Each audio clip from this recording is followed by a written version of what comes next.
کلا والقمر واللیل اذ ادبر والصبح اذا اسفر انہا لإحدى الکبر نذیرا للبشر لمن شاء منکم ان یتقدم او یتأخر. نہیں، قسم ہے چاند کی. کلا والقمر واللیل اذ ادبر، اور رات کی جبکہ وہ پیٹھ موڑ لے جانے لگے، اور صبح کی جبکہ وہ روشن ہو جائے.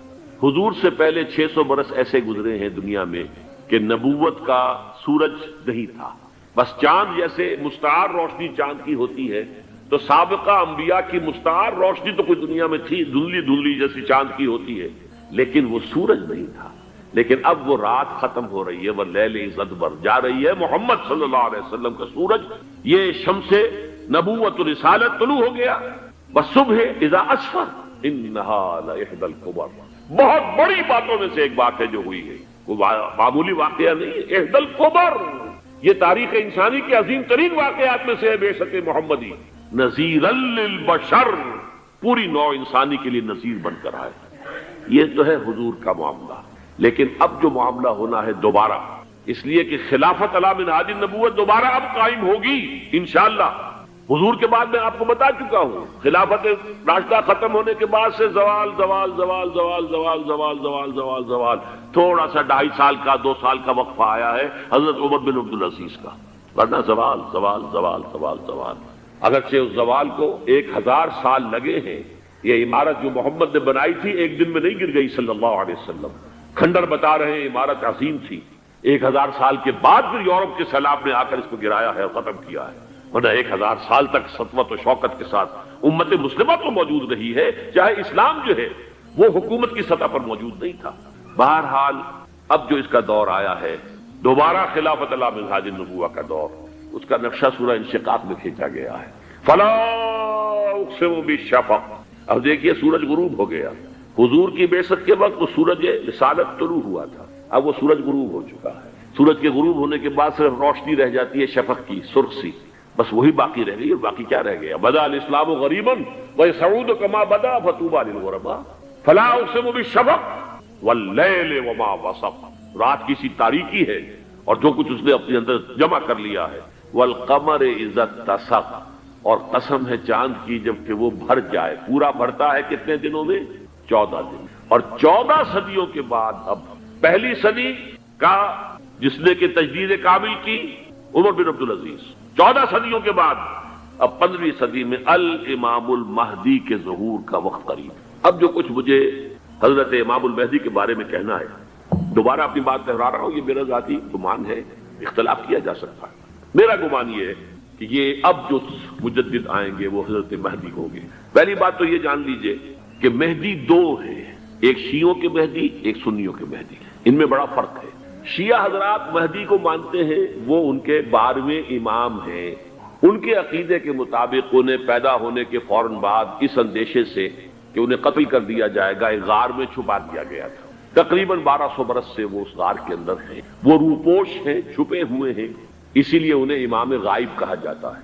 اور اب ان کا انتظار ہو رہا ہے، اس لیے انہیں امام منتظر بھی کہا جاتا ہے. اس لیے شیعوں کے دارالعلوم جو ہوتے ہیں دارالعلوم المنتظر، وہ اس لیے کہ ان کا انتظار کیا جا رہا ہے. تو یہ ہے اب وہ ان کا خیال ہے کہ آخری دور میں، آخری زمانے میں وہ ظاہر ہو جائیں گے، غار سے نکل آئیں گے. دیکھیے میں اس عقیدے کو اس بنا پر رد نہیں کرتا کہ یہ ناممکن ہے کہ کیسے کوئی شخص جو ہے 1200 برس تک کسی غار کے اندر زندہ رہ سکتا ہے. نہیں، میں سمجھتا ہوں ممکن ہے. 300 برس تک اصحاب کہف رہے کہ نہیں رہے؟ سوئے رہے. 300 ایئرس ہم مانتے ہیں. حضرت عیسیٰ اسی حیات عرضی کے ساتھ 2000 سال سے موجود ہیں آسمان پہ کہ نہیں؟ آپ کو معلوم ہے حضرت عزیر 100 برس تک مرنے کے بعد دوبارہ زندہ کر دیے گئے. فاماتہ اللہ 100 عام ثم بعثہ. تو ناممکنات میں سے کوئی سوال پیدا نہیں ہوتا. لیکن یہ کہ آیا کوئی امامت معصومہ کا تصور قرآن اور حدیث سے ہمیں ملتا ہے؟ پھر یہ کیا یہ موروثی امامت کہ حضرت علی کی نسل جو حضرت فاطمہ سے چلی ہے اسی میں یہ امامت ہوگی؟ اس کے لیے ہمارے پاس کوئی دلیل نہیں ہے، ہم اس کو تسلیم نہیں کرتے. ہم تو سمجھتے ہیں کہ معصومیت ختم ہو گئی محمد الرسول اللہ صلی اللہ علیہ وسلم پر. خاتم المعصومین ہے محمد الرسول اللہ. اب ان کے بعد تو اجتہاد ہے اور خلافت ہے. عام معاملات میں اجتہاد ہوگا، نظام خلافت کا ہوگا. تو ہمارے نزدیک جو میں جس مہدی کا نام لے رہا ہوں وہ مہدی ہے جو ایک مجدد ہوں گے، جیسے کہ مجددین کے نام میں نے آپ کو گنوائے ہیں. مجدد الفسانی ہو، شاہ ولی اللہ ہو، سید احمد بریلوی ہو، شیخ الہند ہو، ایک ہوں گے انسان جو پیدا ہوں گے انسانوں کی طرح عام طور پر اپنی عمر کو پختگی کو پہنچیں گے، پھر وہ سامنے آئیں گے منظر پر، پھر وہ کام کریں گے، قیادت کریں گے، عرب میں ان کا ظہور ہوگا۔ دوسری بات یہ نوٹ کر لیجئے حضرت مہدی کے بارے میں، ہمارے ہاں احادیث کے جو مجموعے ہیں ان میں جو ٹاپ کے 2 مجموعے ہیں ان میں کہیں حضرت مہدی کا ذکر نہیں ہے، نہ صحیح بخاری میں نہ صحیح مسلم، لیکن ہم اسے نظر انداز نہیں کر سکتے کہ صحائح ستہ کی بقیہ 4 کتابوں کے اندر موجود ہے، لہذا نظر انداز نہیں کر سکتے، اگنور کرنا ممکن نہیں ہے۔ اب اس میں چاہتا ہوں کہ کچھ حدیثیں آپ کو میں سناؤں جن میں حضرت مہدی کا تذکرہ کیا گیا ہے۔ پہلی ہے وعن عبداللہ ابن مسعود قال قال رسول اللہ صلی اللہ علیہ وسلم، حضرت عبداللہ ابن مسعود سے روایت ہے، وہ فرماتے ہیں کہ حضور نے ارشاد فرمایا لا تذهب الدنيا حتى يملك العرب رجل من اہل بیتی، یہ دنیا ختم نہیں ہوگی جب تک کہ عرب پر میرے اہل بیت میں سے ایک شخص کی حکومت قائم نہ ہو۔ اور آپ کو معلوم ہے کہ آج تک عرب پر حضور کے اہل بیت کی کوئی حکومت قائم نہیں ہوئی، اور جب قائم ہوئی بھی تھی حضرت علی کو اگر شمار کیا جائے، اس لیے کہ حضور نے وہ جو مشہور واقعہ ہے کہ ایک چادر میں لے لیا تھا حضرت علی کو اور حضرت فاطمہ اور حضرات حسنین کو، اللہم ہؤلاء اہل بیتی، اے اللہ یہ بھی میرے اہل بیت ہیں، تو حضرت علی کی بھی حکومت منعقد نہیں ہوئی، پورے عالم اسلام پر ان کی حکومت نہیں تھی، اس لیے کہ شام اور مصر دونوں صوبے جو ہیں انہوں نے ان کی اطاعت قبول نہیں کی۔ اس حوالے سے یہ معاملہ ابھی ہونا ہے۔ لا تذهب الدنيا حتى يملك العرب رجل من اہل بیتی یواطئ اسمہ اسمی، اس کا نام وہی ہوگا جو میرا نام ہے، یعنی محمد صلی اللہ علیہ وسلم، اور ان کا نام بھی مہدی کا نام بھی محمد ہو، مہدی تو ان کا لقب ہے، یہ ترمذی میں بھی ہے، ابو داؤد میں بھی ہے، سنن ابی داؤد جامع ترمذی، بلکہ ابو داؤد میں ایک اور روایت ہے، قال حضور نے فرمایا لو لم يبق من الدنيا الا يوم، اگر دنیا کی زندگی میں سے کچھ بھی نہ بچے سوائے ایک دن کے، لطول اللہ تعالی ذلک اليوم، تو اللہ تعالیٰ اس دن کو لمبا کر دے گا، حتی یبعث فیہ رجلا منی، یہاں تک کہ میرے خاندان میں سے ایک شخص کو اٹھائے گا، من اہل بیتی، میرے اہل بیت میں سے، یواطئ اسمہ اسمی و اسم ابی ہے اسم ابی، جس کا نام میرے نام پر ہوگا، جس کے والد کا نام میرے والد کے نام پر ہوگا، محمد ابن عبداللہ ان کا نام ہوگا، اور وہ یملأ الارض قسطا وعدلا کما ملئت ظلما وجورا، وہ سرزمین عرب کو عدل اور انصاف سے اسی طرح بھر دیں گے جیسے کہ وہ ظلم اور زیادتی سے بھر چکی ہوگی۔ دوسری روایت ہے حضرت ابو سعید خدری رضی اللہ تعالی عنہ سے، حضور نے فرمایا المہدی منی اجل الجبہۃ اقن الانف یملأ الارض قسطا وعدلا کما ملئت ظلما وجورا یملک 7 سنین، رواہ داؤد، کہ مہدی مجھ میں سے ہوں گے بڑی روشن پیشانی والے اور بڑی کھڑی ناک والے، وہ زمین کو بھر دیں گے انصاف سے اور عدل سے جیسے کہ وہ ظلم سے بھری ہوئی ہوگی، اور وہ 7 برس تک حکومت کرے گی۔ عرب میں خالص خلافت علی منہاج النبوہ کا نظام حضرت مہدی کے ہاتھوں قائم ہوگا اور 7 برس تک قائم رہے گا عرب کے اندر، اس کا اگلا مرحلہ میں بعد میں بیان کروں گا۔ تیسری روایت، اور اس کو میں اس لیے خاص طور پر سنا رہا ہوں کہ اس میں وہی الفاظ آئے ہیں جو میں نے ابتدا میں حدیث آپ کو سنائی تھی، اس کے الفاظ ہیں۔ عن ابی سعید قال ذکر رسول اللہ صلی اللہ علیہ وسلم بلاء یصیب هذه الامہ حتی لا یجد الرجل ملجا یلجا الیہ من الظلم، حضور نے ذکر فرمایا کہ ایک دور ایسا آئے گا انتہائی ابتلا اور آزمائش اور مصائب کا کہ کسی شخص کو کوئی سر چھپانے کی جگہ نہیں ملے گی اس ظلم سے اپنے آپ کو بچانے کے لیے۔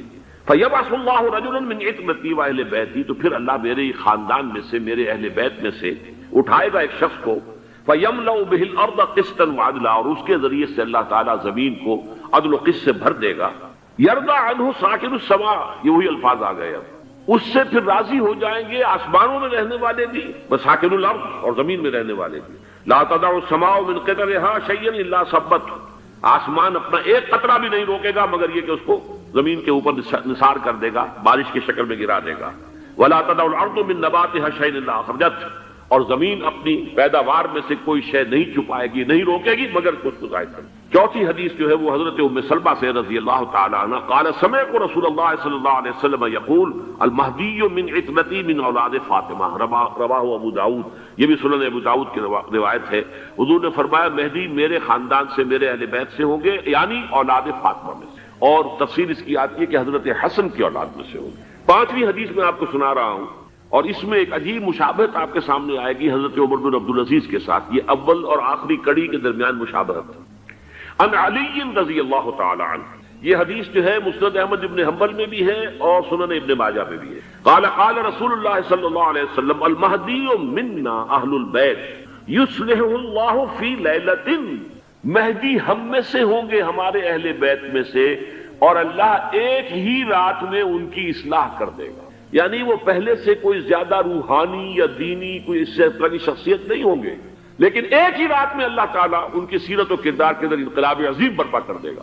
جیسے کہ میں نے عرض کیا تھا آپ سے کہ عمر بن عبدالعزیز کی زندگی میں انقلاب عظیم آیا ہے، خلافت کا بوجھ پڑتے ہی کہاں وہ خوش باش اور خوش لباس اور خوش خوراک، وہ شہزادہ ٹھاٹ باٹ والا، جاگیر والا، گورنر کا بیٹا اور خود گورنر، اور کہاں یہ کہ اس کی وہ درویشی جو میرے نزدیک واللہ عالم ڈرتے ڈرتے کہہ رہا ہوں، میرے نزدیک وہ حضرت ابوبکر، حضرت عمر اور حضرت علی کی درویشی کو بھی مات دے گئی، لیکن کنٹراسٹ بہت شدید ہے۔ وہاں جو بھی کچھ تھا وہ تدریجاً آیا تھا، ہوتے ہوتے ہوتے ایک انتہا، اور یہاں سڈن آیا۔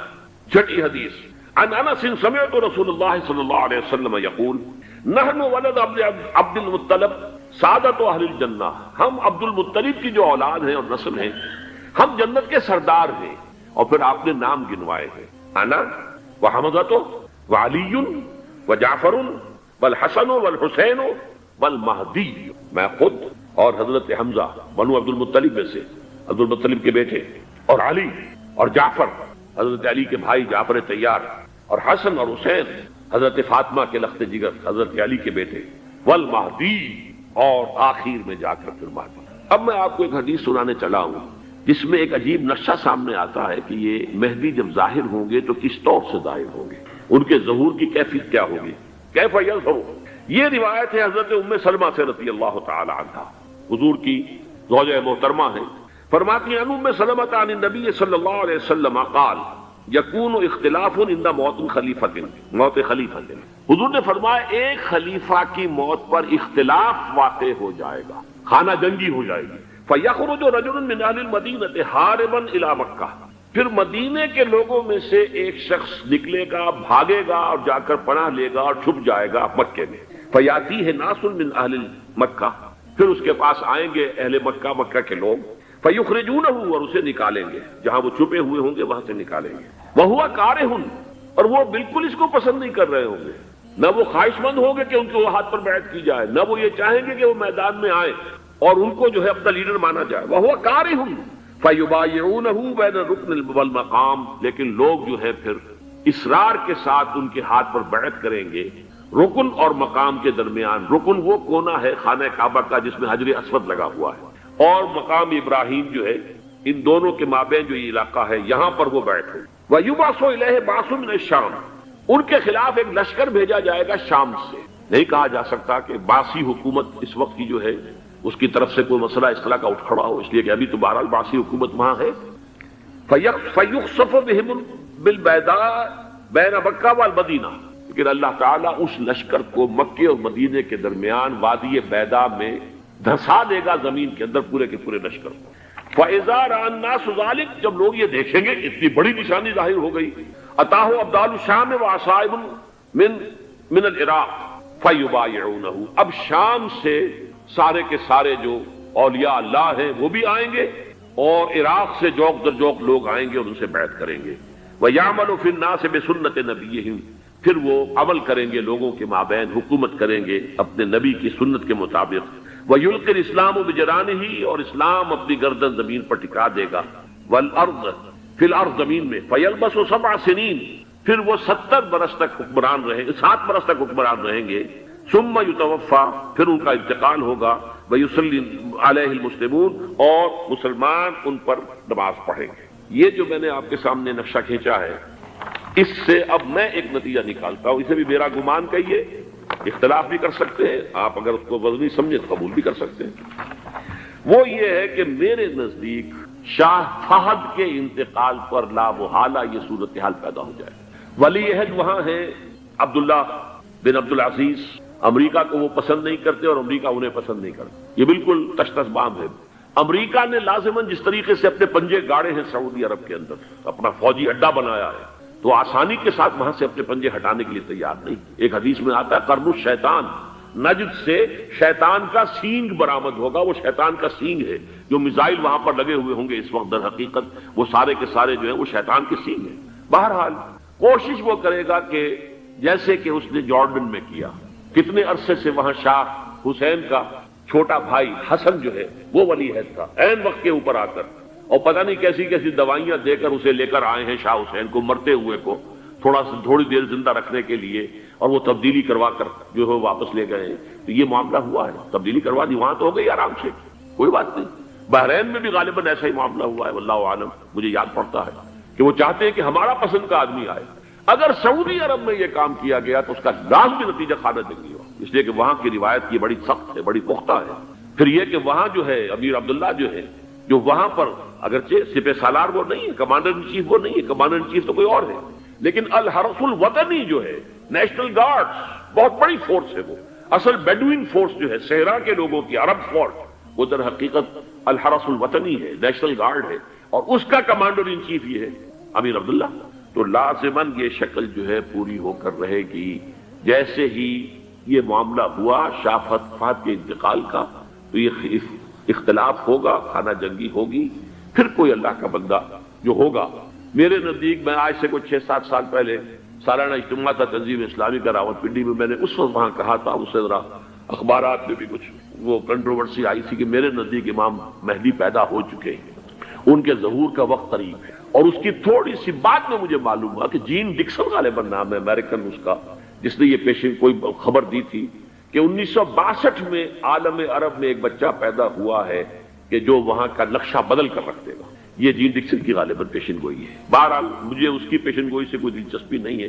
میں تو جو احوال دیکھ رہا ہوں, یعنی اسرائیل کا قائم ہو جانا, اور اس کے بعد اب یروشلم کا مسلمانوں کے ہاتھوں سے نکل جانا, اور اب گویا کہ وہ الملحمۃ العظمیٰ جو ہے تلی کھڑی ہے, کسی بھی وقت جو ہے یہ جو ہے وہ لاوا پھٹ سکتا ہے, آتش فشاں پھٹ سکتا ہے. تو یہ تمام حالات ایسے ہیں کہ جن کی وجہ سے میں سمجھتا ہوں کہ ایک تو جو قرآن مجید کے اشارات میں نے آپ کو بتائے, 14 صدیاں 14 دن میں چاند کا پورا ہونا, والقمر اذا اتسق, 14 دن میں 14ویں کا چاند. اسی طرح اب یہ 14 صدیوں کے بعد یہ صدی جو 15ویں صدی ہے, یہ در حقیقت ظہور امام مہدی کی صدی ہے. لیکن یہ کہ امام مہدی کی حکومت قائم کرنے کے لیے کون لوگ آئیں گے؟ عرب جو ہیں وہ اندر سے کھوکھلے ہو چکے, عیاشی نے, دولت نے, پیسے نے, دولت, پیسہ, عیاشی, اس کی وجہ سے کھوکھلے ہو چکے. یہاں میں آپ کو 2 حدیثیں سنانا چاہتا ہوں, بہت سے ہوں گے, آپ اطمینان سے تشریف رکھیے, بہت ہوگی بات ہوگی, آپ اس طرح صبر سے سن لیجئے. میں اب تقریباً اپنی گفتگو کے اختتام تک پہنچ رہا ہوں. سنن ابن ماجہ کی روایت ہے حضرت ابو ہریرہ سے رضی اللہ تعالی عنہ, قال قال رسول اللہ صلی اللہ علیہ وسلم اذا وقعت الملاحم بعث اللہ بعثا من الموالی هم اکرم العرب فرسا واجودہ سلاحا یوید اللہ بہم الدین. رواہ ابن ماجہ عن ابی ہریرہ رضی اللہ تعالی عنہ. جب ملاحم کا دور شروع ہوگا تو اللہ تعالیٰ اٹھائے گا ایک لشکر یا لشکروں پر لشکر موالی میں سے. موالی کون ہے؟ عربوں نے جب فتح کیا تھا اس پورے علاقے کو خلافت راشدہ کے دوران, اور پھر وہ لوگ جو ہے, ایک رائے تو یہ تھی کہ انہیں غلام بنایا جائے سارے آبادیوں کو, لیکن یہ کہ حضرت عمر کا اجتہاد تھا, اس کے مطابق ان کو غلام نہیں بنایا گیا, تو وہ موالی کی حیثیت رکھتے. عربوں میں دم نہیں ہے, موالی میں سے لشکر اٹھیں گے کہ جو در حقیقت حضرت مہدی کی حکومت کو قائم کریں گے. دوسری حدیث سنیے عن عبداللہ بن الحارث رضی اللہ تعالی عنہ, اور یہ ابن ماجہ کی روایت ہے. قال قال رسول اللہ صلی اللہ علیہ وسلم یخرج ناس من المشرق فیوتئون للمہدی یعنی سلطانی. لشکر نکلیں گے, لوگ آئیں گے مشرق سے, اور وہ حضرت مہدی کی حکومت کو جمائیں گے اور قائم کریں گے. اب ذرا نوٹ کیجئے کہ جزیرہ نما عرب کے مشرق میں کون سے ملک ہیں؟ 3, ایران, افغانستان, پاکستان. یہ 3 سالڈ مسلم ممالک, مسلم آبادی اکثریت. ویسے تو یہ کہ آگے ہندوستان میں 20 کروڑ مسلمان ہیں, لیکن وہ 20 کروڑ جو ہے وہ تو 80 کروڑ کے اندر تحلیل ہو جاتے ہیں غیر مسلموں میں. لیکن یہاں جو معاملہ ہے یہ خالص اکثریت کے. ان میں سے ایران کا معاملہ جہاں تک ہے, نمبر 1 یہ کہ وہ شیعہ عقائد کے حصار میں بند ہے, اس سے ادھر ادھر ہونا اس کے لیے ممکن نہیں. حدیث میں یہ بھی آتا کہ اصفہان سے 70,000 یہودی دجال کا ساتھ دیں گے. لیکن بہرحال خراسان ایک صوبہ ہے افغانستان کا اس وقت بھی شمال مشرقی کونے میں, مجھے امید ہے وہاں سے خیر کی, کیونکہ خراسان کا لفظ وہاں پہ شامل ہے، اور حضور کی حدیث میں بعد میں آپ کو سناؤں گا کہ خراسان سے فوجیں چلیں گی جو یروشلم کو دوبارہ حاصل کریں گی، فتح کریں گی، جیسے پہلے یروشلم کھویا عربوں نے تھا، دوبارہ حاصل کیا تھا کرد نے، کرد خون صلاح الدین ایوبی رحمت اللہ علیہ، ایسے اب پھر عربوں نے کھویا ہے، لیکن لینے والے خراسان سے لشکر آئیں گے، یخرج من خراسان رایات سود لا یردها شیء حتی تنصب بإیلیا، خراسان کے علاقے سے کالے علم لے کر لشکر چلیں گے جن کے رخ کو کوئی موڑ نہیں سکے گا جب تک کہ وہ جا کر یروشلم میں نصب نہ ہو۔ اس کے بعد نام آتا ہے پاکستان کا، یہ ہے میری اور آپ کی داستان، اور یہ ہے سبب جس کی وجہ سے کہ میں آپ سے یہ گفتگو کر رہا ہوں۔ اصل میں تو کس لیے؟ محض ایک علمی استفادہ، محض اپنی بات آراء کو ظاہر کرنے کا شوق نہیں، بلکہ یہ کہ اپنی ذمہ داری ہم پہچانے کہ ہم کس مقام پر کھڑے ہیں۔ دیکھیے اس پاکستان کے بارے میں یا ہندوستان کے بارے میں علامہ اقبال نے کہا تھا اپنے ترانہ ملی میں، میرے عرب کو آئی ٹھنڈی ہوا جہاں سے، میرا وطن وہی ہے، میرا وطن وہی ہے۔ اور مجھے بتایا گیا کہ سنن ابی داؤد میں یہ روایت موجود ہے کہ حضور نے فرمایا کہ ہندوستان کی طرف سے مجھے ٹھنڈی ہوا آتی، اگرچہ مجھے وہ حدیث ابھی نہیں ملی ہے، لیکن حزب التحریر کا ایک کارڈ مجھے ملا تھا، تو اس میں اس حدیث کا اور اس میں ابن داؤد ابو داؤد کا روایت کا حوالہ موجود ہے۔ لیکن میں جو چیز آپ کو بتا چکا ہوں وہ یہ کہ الف ثانی کا پورا تجدیدی کارنامہ اس ہندوستان کی سرزمین میں ہوا۔ مجدد الف ثانی شیخ احمد سرندی، شاہ ولی اللہ دہلوی، سید احمد بریلوی، وہ تو ہمارے پاکستان میں آ کر جو ہے ان کا خون جذب ہوا ارض پاکستان میں۔ پھر شیخ الہند مولانا محمود حسن، تحریک خلافت چلی تو صرف ہندوستان میں چلی اور کہیں نہیں چلی۔ آزادی کی تحریک چلی پوری دنیا میں، وہ نیشنلزم کی بنیاد پر چلی، ملے نیشنلزم، عرب نیشنلزم، ترک نیشنلزم، ہمارے ہاں چلی تو اسلام کے نام پر پاکستان کا مطلب کیا؟ لا الہ الا اللہ۔ پھر پاکستان قائم ہوا معجزے کے طور پر، بلکہ نازل ہوا ہے لیلۃ القدر میں، انا انزلناہ فی لیلۃ القدر، جیسے قرآن نازل ہوا ہے لیلۃ القدر میں، یہ پاکستان بھی نازل ہوا ہے لیلۃ القدر میں۔ اس کا برقرار رہنا ابھی تک معجزہ ہے۔ ہندو یہ سمجھتا تھا، کانگریس سمجھتی تھی کہ جھٹپٹ ختم ہو جائے گا۔ پھر یہ کہ اس کا قرارداد مقاصد کا پاس ہو جانا، مزید بھی اور اضافی دفعات دستور میں آ جانا، اب کمرشل انٹرسٹ کو ربا قرار دے کر حرام قرار دینا، یہ سارے لینڈ مارکس ہیں کہ جو اشارہ کر رہے ہیں کسی چیز کی طرف، معاملہ کدھر جا رہا ہے۔ پھر یہ کہ یہ جو 14ویں صدی کے مجدد تھے شیخ الہند، اس کے بعد سے کچھ ایسی شخصیتیں عظیم پیدا ہوئی ہیں ہند میں، جن کو میں سمجھتا ہوں کہ 14ویں صدی کے مجدد اور 15ویں صدی کے مجدد کے درمیان یہ 15ویں صدی کے مجدد کی راہ کو سیدھا کرنے والے، جیسے کہ حضرت یحییٰ نے کہا تھا میں تو آنے والے کا راستہ سیدھا کر رہا ہوں حضرت عیسیٰ کے لیے، ایسے ہی 15ویں صدی کے لیے امام مہدی کے لیے راستہ صاف کرنے والے سب سے پہلے علامہ اقبال، جنہوں نے اسلام کا تصور دین کی حیثیت سے دوبارہ زندہ کیا ہے، ورنہ اسلام ایک مذہب کی شکل اختیار کر چکا تھا۔ پھر مولانا مودودی، مولانا ابوالکلام آزاد حکومت الہیہ کے نعرے کے ساتھ میدان میں آئے۔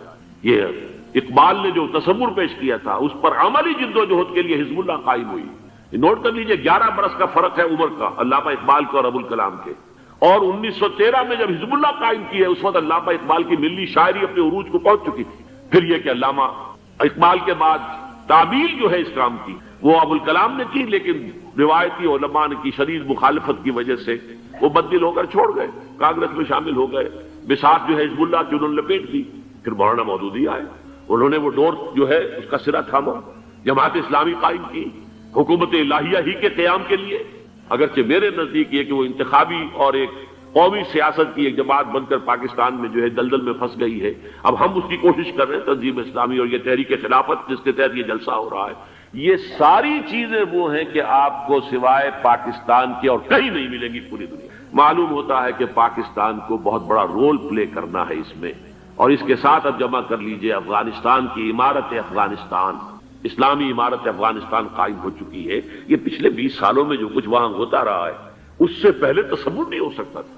کابل جو ہے وہ تو جیسے پیرس کا تمدن تھا ویسے کابل کا تھا، وہی لباس، وہی سکرٹس۔ یہاں جب آئے تھے شاہ ظاہر شاہ سرکاری دورے پر تو ان کی جو ملکہ صاحبہ تھی ان کے ساتھ اسکرٹ میں ملبوس تھی۔ کابل جو ہے وہ بالکل ایک پیرس کی طرح کا شہر تھا۔ آج کابل جو ہے جا کر دیکھیے، علامہ اقبال کے فرزند بھی دیکھ کر آئے ہیں، تو اگرچہ وہ خود میں سمجھتا ہوں کہ خاصے انہیں آپ لبرل کہیں، آزاد خیال کہیں، لیکن اس درجے متاثر ہو کر آئے تھے کہ انہوں نے یہ کہا افغانستان میں جو میں نے حالات دیکھے ہیں کہ اگر 2-4 اور مسلمان ملکوں کے اندر یہ نظام قائم ہو جائے تو پوری دنیا مسلمان ہو جائے گی۔ یہ سب کچھ کیسے ہو رہا ہے؟ یہ آنے والے دور کی جھلکیاں ہیں۔ Coming events are casting their shadows before. یہ سب بتا رہے ہیں کہ پاکستان افغانستان کو مل کر اس میں کوئی عظیم رول پلے کرنا ہے. اور اس کے ضمن میں اب میں علامہ اقبال کے بارے میں آخری بات کہہ رہا ہوں. علامہ اقبال کے بارے میں عام یہ خیال ہے، انہوں نے اپنے خطبات میں مہدی کا اور نزول مسیح کا، حالانکہ میں کل پڑھ رہا تھا مولانا سعید احمد اکبر آبادی رحمۃ اللہ علیہ کا ایک مقالہ ان کا کہ علامہ اقبال نے ابن خلدون کے بارے میں یہ کہا ہے کہ مہدی کا اور نزول عیسیٰ کا دونوں کا انہوں نے انکار کیا ہے، حالانکہ ابن خلدون نے نزول عیسیٰ کا انکار نہیں کیا، صرف مہدی کا انکار کیا ہے. بہرحال علامہ اقبال نے خطبات میں انکار کیا ہے. لیکن یہ کہ اپنی شاعری کے اندر میں چیلنج کرتا ہوں کسی بڑے سے بڑے اقبال شناس کو، ان کا یہ شعر ذرا سنیے. خضر وقت از خلوت دشت حجاز آید بروں، کارواں زی وادی دور و دراز آید بروں. خضر وقت، امام وقت، رہنمائے وقت، قائد وقت، خلوت دشت حجاز کی صحرا کی کسی خلوت گزینی سے نکل کر باہر آئیں گے. میں حیران ہوتا ہوں علامہ کے اس فکر پر اور اس مصرے پر. یہاں انہوں نے شیعہ اور سنی دونوں کے کانسیپٹ جمع کر دیے. شیعہ کا کانسیپٹ یہی چھپے ہوئے کسی غار میں وہاں سے برآمد ہوں گے، اور ہمارا کانسیپٹ میں ام سلمہ رضی اللہ تعالیٰ عنہ کی حدیث سنا چکا، چھپے ہوئے ہوں گے وہ وہاں پر، مدینے سے نکل کر آ کر مکے میں چھپ جائیں گے. اس خانہ جنگی کی حالت میں لوگ ان کی طرف دیکھ رہے ہوں گے، سوچتے ہوں گے انہیں میدان میں آنا چاہیے، کوئی پارٹ پلے کرنا چاہیے، امت کی رہنمائی کرنی چاہیے. لیکن وہ چھپیں گے، وہ کارے ہوں گے، وہ اس ذمہ داری کو قبول نہیں کرنا چاہیں گے، جا کے چھپ جائیں گے مکے میں. وہاں سے مکے والے انہیں نکالیں گے، اور وہ کارے ہوں گے، انہیں بالکل یہ پسند نہیں ہوگا کہ یہ ذمہ داری اٹھائیں. تو خضر وقت از خلوت دشت حجاز آید بروں، کارواں زی وادی دور و دراز آید بروں. کارواں جو چلے گا ان کی مدد کے لیے اس وادی دور و دراز، اس عظیم وادی دور و دراز، یہ وادی سندھ ہے. وادی سندھ جو ہے ہم سمجھتے ہیں کہ صرف یہ پاکستان اور پنجاب جو ہے یہ اس میں شامل ہے. سندھ اور پنجاب نہیں، افغانستان کا پورا مشرقی علاقہ اس میں شامل ہے. جیسے دریائے جیلم سندھ میں جا رہا ہے، جیسے دریائے گلگت سندھ میں آ کر ملتا ہے، جیسے دریائے چناب اور راوی اور جیلم اور یہ سب جا رہے ہیں اور آ رہے ہیں، اسی طرح دریائے کابل کہاں سے آ رہا ہے، دریائے گومل کہاں سے آ رہا ہے، ٹوچی کہاں سے آ رہا ہے. یہ سارا جو ہے ڈرین جو ہو رہا ہے، ایسٹرن جو ہے پارٹ آف افغانستان، یہ سب وادی ہے. اس وادی کے یہ دو حصے ہیں، ایک حصہ جو ہے یہ ادھر پاکستان میں ہے، اور اسی وادی کا دوسرا حصہ جو ہے وہ افغانستان میں ہے. کارواں زی وادی دور و دراز آیت بروں، کارواں چلے گا یہاں سے. یخرج الناس من المشرق یؤتون للمہدی یعنی سلطان ہی، مشرق سے فوجیں چلیں گی کہ جو مہدی کی حکومت قائم کریں گی. اور یخرج من خراسان رایات و سود، اور خراسان سے سیاہ پرچم چلیں گے کہ جن کا رخ کوئی موڑ نہیں سکے گا، حتیٰ تنصب بیلیا، یہاں تک کہ وہ جا کر یروشلم کے اندر دفن ہو جائے.